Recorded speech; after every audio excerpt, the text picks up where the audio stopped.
Assalamualaikum warahmatullahi wabarakatuh. Alhamdulillahirrabbilalamin. Alhamdulilladzi waqafa.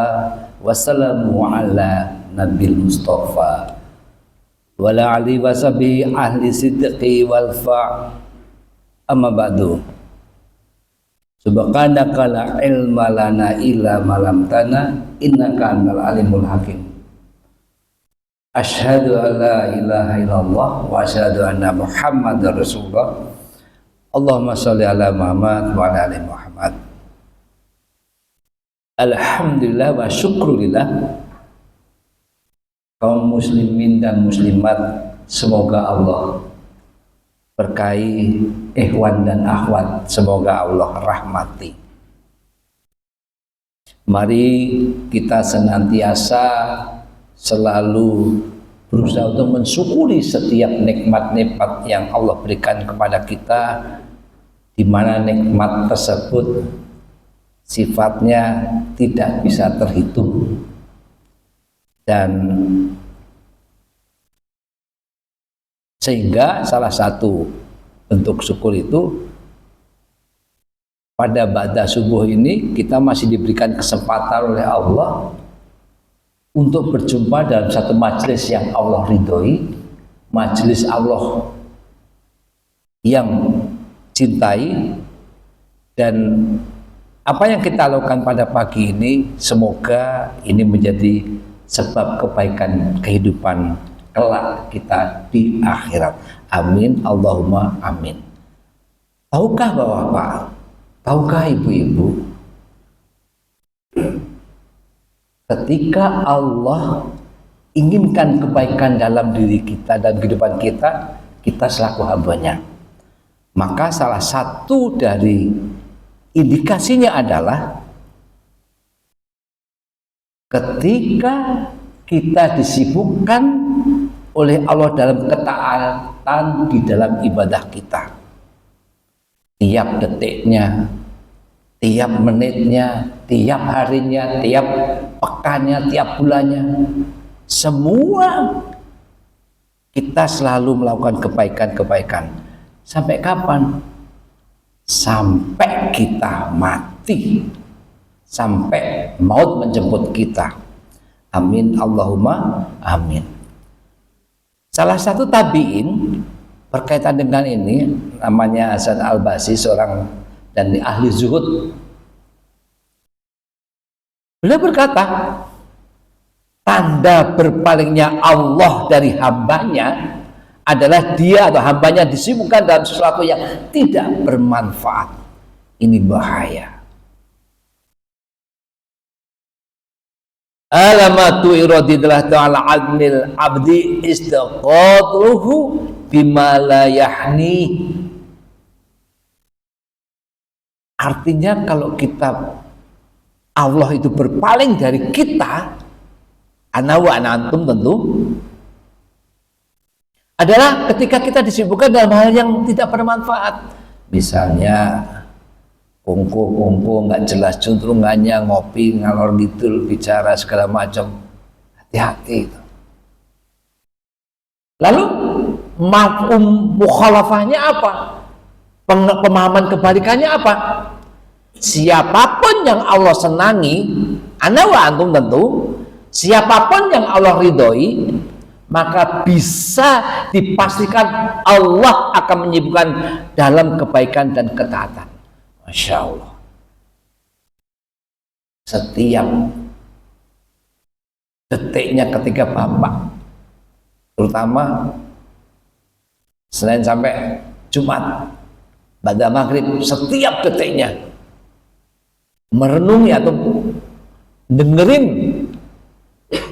kajian dari Ustaz Miftah, itulah kebaikan, itulah ketaatan. Dan Itu mari kita lihat pada diri kita sendiri. Apakah kita disibukkan dalam kebaikan dan ketaatan atau kebalikannya? Dan ini sesuai dengan sabda Rasulullah SAW dalam hadis riwayat Tirmizi. Min husni islami al-mar'i takuhu ma la ya'ni.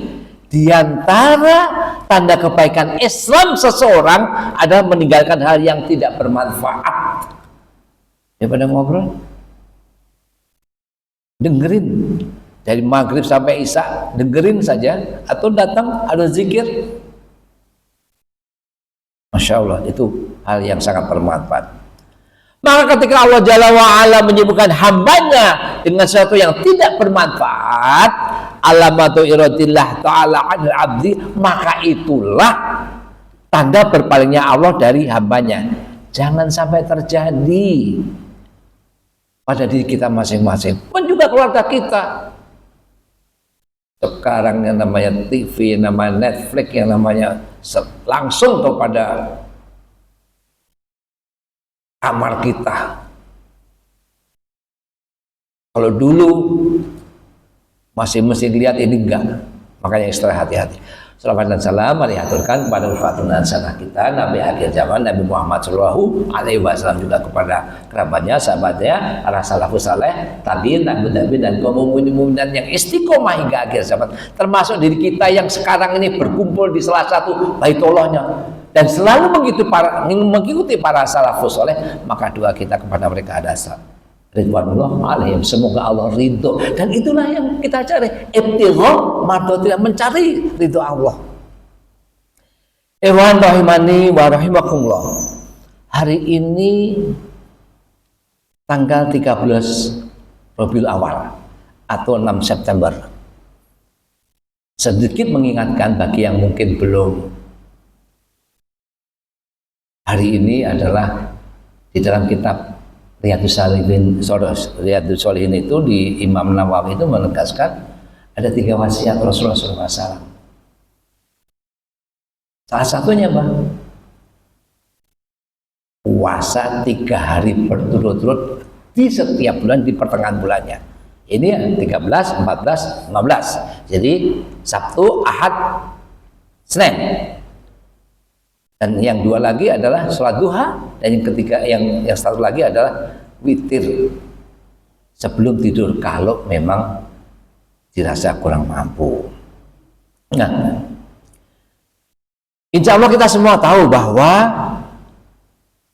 dan menyadari bahwa ada peringatan dari Allah Jalla wa'ala tentang sesungguhnya, peringatannya adalah sesungguhnya pendengaran, penglihatan kita, hati kita kelak akan dipertanggungjawabkan apapun. Kenapa? Karena 3 organ itulah manusia menerima ilmu. Pertama kali Bapak mendengarkan, pendengaran kita pertama-tama untuk mendengarkan nasihat. Penglihatan kemudian kita melihat dan mengamati hal-hal yang di sekitar kita. Oh, ini baik, ini buruk. Dan terakhir adalah benteng terakhir ada hati kita. Lalu mengolah hati kita, mengolah dan memahami apa yang kita dengar dan kita lihat. Hal itu Allah tegaskan di surat Al-Isra ayat 36. Inna sama awal basar wal fu'ada kullu ulaika kanu anhu maula. Sesungguhnya pendengaran, penglihatan dan hati semuanya itu akan dimintai pertanggungjawaban. Dan bisa jadi kelak di akhirat cuma 2, farikun fil jannah wa farikun fis sa'ir. Sebagian kelompok masuk surga, sebagian masuk neraka. Padahal kita tahu Bapak dan Ibu,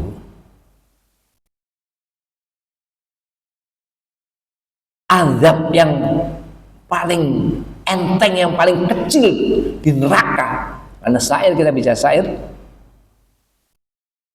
itu menurut Nu'man bin Bashir, ketika Rasulullah SAW suatu saat menyampaikan khutbahnya, beliau mengatakan bahwa ia pernah mendengar Rasulullah SAW dalam hadis riwayat Muslim tentunya, sungguh siksa yang paling ringan bagi penduduk neraka di hari kiamat adalah seseorang yang diletakkan di ujung kedua tumitnya dua bara api. Tapi apa? Yaklin min huma, dimangguh yang dapat mendidihkan otaknya. Di tumit dikasih bara api yang mendidih otak. Artinya logikanya bagaimana dengan ke atasnya itu? Berat.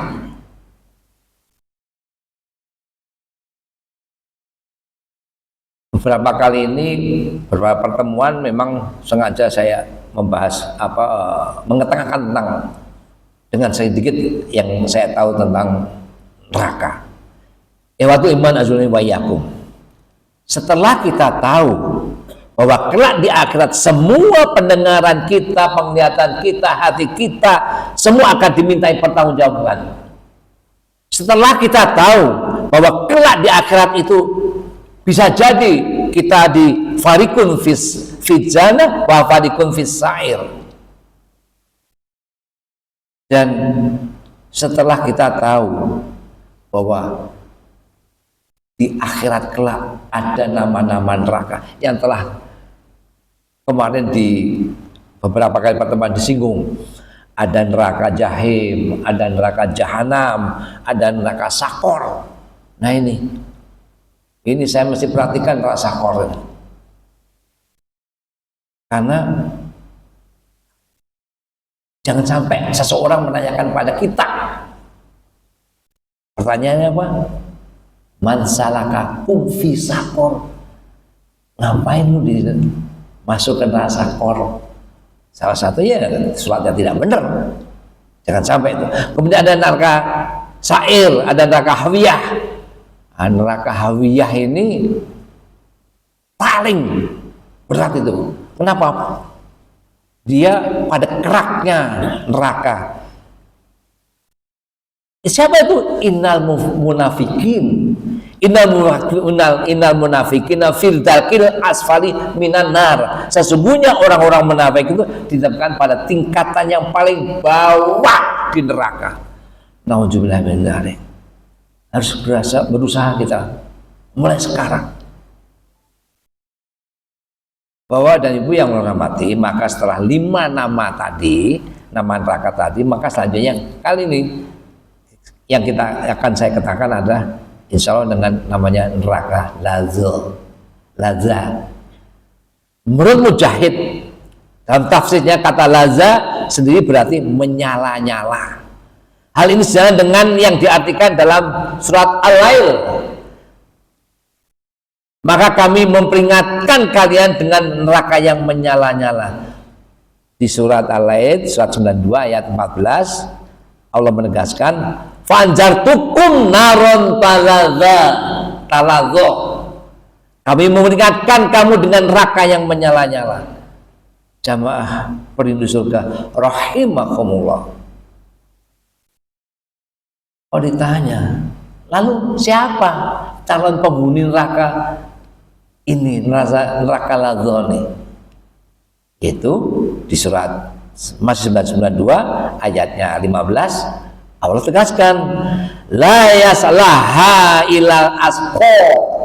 Tidak ada yang masuk ke dalam kecuali orang yang paling celaka.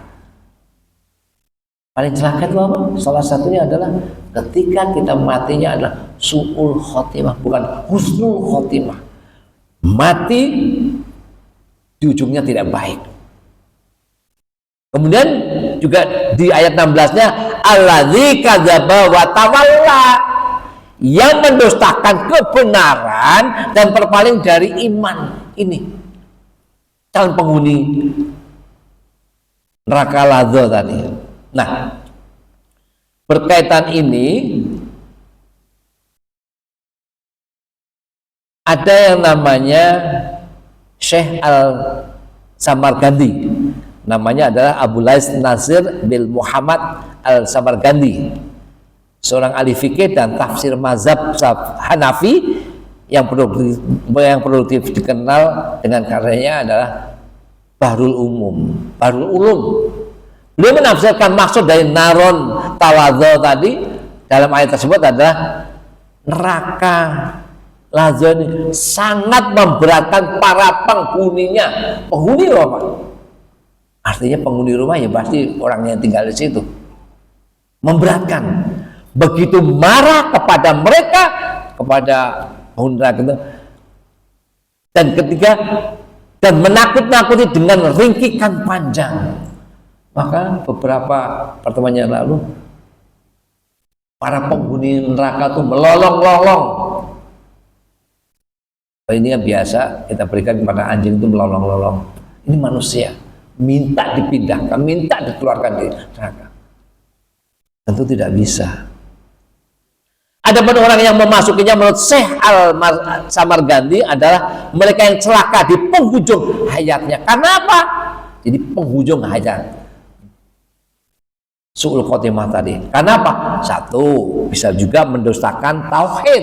Dua, berpaling dari keimanan. Tiga, berpaling dari ketaatan kepada Allah. Dan keempat, nah ini yang bahaya. Ana wa antum, saya ingatkan pada diri saya, khutuwah syaitan, mengikuti langkah-langkah setan. Nauzubillah min dzalik. Nah, untuk itu mari kita introspeksi. Dan di sini siapa pendusta kebenaran dan orang yang paling celaka?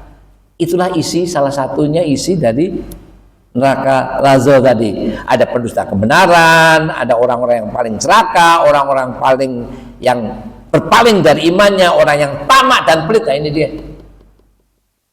Bahwa AC itu masih kurang loh, 4 jutaan dari semua 30 berapa hampir 54an. Alhamdulillah, ada yang nyumbang 10 juta, ada yang nyumbang 13 juta, ada yang 5.000, 1.000 dikumpulin, tapi masih kurang. Kalau bapak-bapak agak selo itu bahasa Jawanya agak apa ya? Ya bisa ngasih memberikan infaknya. Tutup bapak-bapak. Nggak usah sekali enggak. Boleh transfer, boleh kasih kepada kami teruskan atau dengan QRIS juga bisa. Nah, dari beberapa calon penghuni neraka lazo itu ada termasuk yang paling tamak dan pelit, tapi yang kita katakan ini adalah tentang apa? Pendusta kebenaran. Jamaah pencinta ilmu syar'i rahimakumullah. Pendusta kebenaran, orang yang mendustakan kebenaran baik itu dalam bentuk kepada ayat-ayat Al-Quran maupun risalah yang dibawa Nabi Muhammad SAW. Ada penegasan dari Allah tentang pendusta kebenaran ini, yaitu di surat 83, surat Al-Mutaffifin ayat 13. Yang apabila dibacakan kepadanya ayat-ayat kami, ia berkata, itu adalah dongeng yang orang-orang dahulu. Insya Allah kalau sekarang nggak ada, tapi kalau ada, walau. Idza tulla alaihi ayatuna qala asatirul awalin. Ayat ini menggambarkan sifat orang yang berdosa, yaitu mereka yang menolak kebenaran Al-Quran.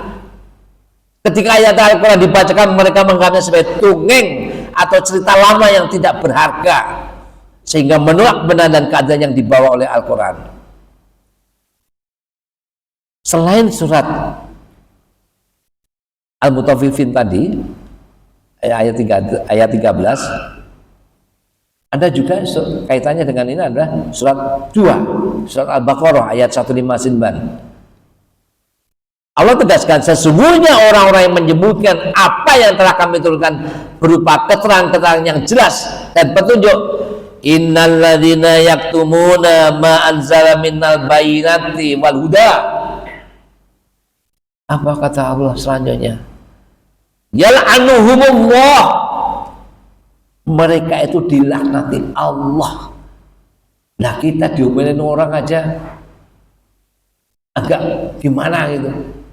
Ini Allah laknat. Dan juga anuhul la'inun, dan dilanti pula oleh semua makhluk yang dapat melaknat. Masya Allah. Jangan sampai kalau kita mau melaknati karena gara-gara menolak kebenaran tadi. Maksudnya dari makna laknat apa itu? Nah ini dia nih. Kita harus paham ini, termasuk diri saya ini yang lagi belajar. Pertama apa? Jauh dari rahmat Allah. Masya Allah.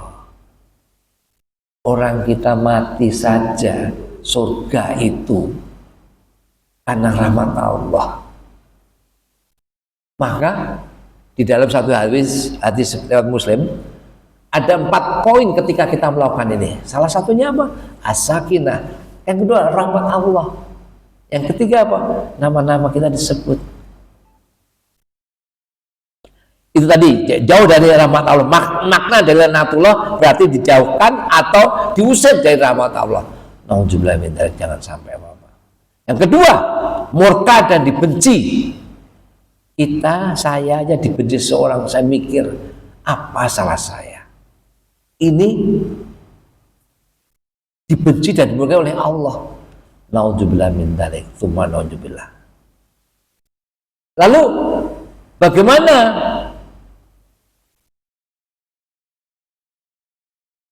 farikun fil jannah? Kalau bagaimana kita akan masuk farikun fil jannah kalau kita termasuk yal'anumul la'inun? Tentu tidak mungkin, tidak bisa, nggak mungkin. Itu pasti fisair, neraka lazo. Iwan fidin asadikumullah, itulah neraka lazo. Penghuninya kadzdzaba wa tawalla, yang mendustakan kebenaran dan berpaling dari iman. Artinya apa? Sekarang, now the choice is yours. Sekarang pilihan ada di kita, di yours, di semuanya. Take it, ambil, atau leave it, kita tinggalkan. Oleh karena itu, marilah kita selalu tetap harus berusaha istiqomah untuk melakukan ketaatan-ketaatan. Sampai kapan? Sampai napas, sampai tenggorokan. Itulah poin daripada kultum pada pagi ini. Mari kita tingkatkan iman dan takwa kita sampai malaikat maut menghampiri kita, dan semoga kita bisa mengaplikasikan ketika sakaratul maut datang, seperti sabda Rasulullah SAW dalam hadis riwayat Abu Daud, man kana akhiru kalami la ilaha illallah dakhala jannah. Masya Allah. Barang siapa yang akhir perkataannya ketika mau mati adalah berkata la ilaha illallah, maka dia akan masuk surga. Semoga bermanfaat. Wallahu a'lam bishawab. Al-haqqu min rabbika fala takunanna minal mumtarin. Kemudian dari Rabbmu, dan janganlah kamu termasuk orang yang ragu-ragu. Mari kita tutup dengan doa kafaratul majlis. Subhanallahumma wa bihamdika asyhadu an la ilaha anta astaghfiruka wa atubu ilaik. Assalamualaikum warahmatullahi wabarakatuh.